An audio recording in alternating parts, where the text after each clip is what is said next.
Welcome, I'm Peter Armstrong, and today we have a special news forecast as we will be looking back into our 1970s decade.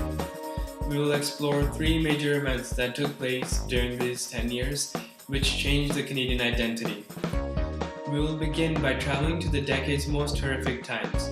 Yes, the October Crisis. It was the October Crisis in which two government officials were captured by the FLQ.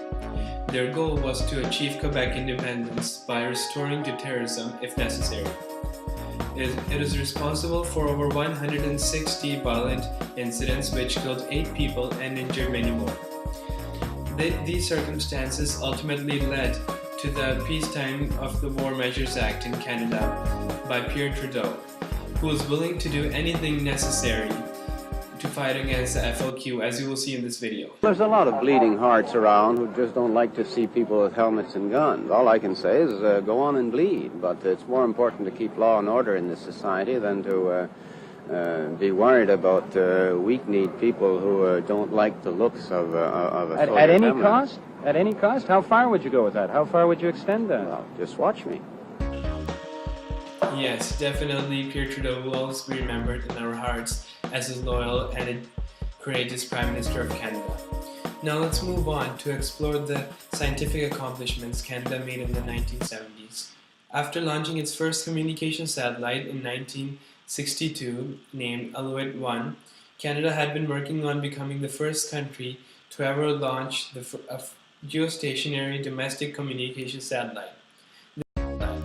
This goal was accomplished on November 9th of 1972 when Akin A1 was launched. The goal of the satellite was to provide greater and improved coverage of Canadian TV signals, especially to the far north. It provided broadcast news, hockey nights in Canada, and Mr. Dress-Up to the north.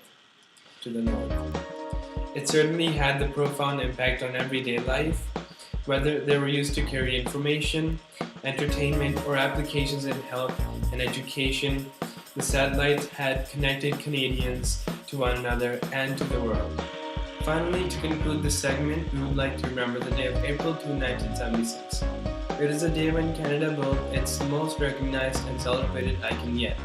It became the symbol of an incredible future. In fact, it was the tallest freestanding structure of 530 meters high.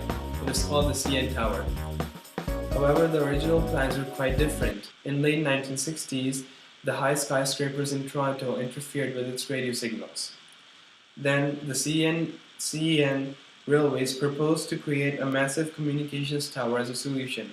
Then, as plans altered between 1968 and 1972, it became more evident that the tower might just become the tallest freestanding structure.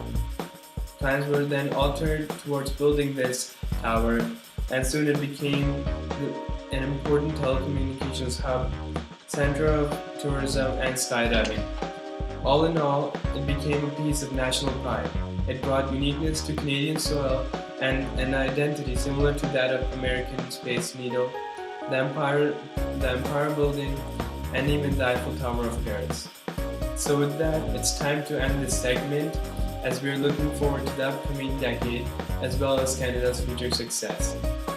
Once again, this is Peter Armstrong, and back to you, Lyle and Moulton.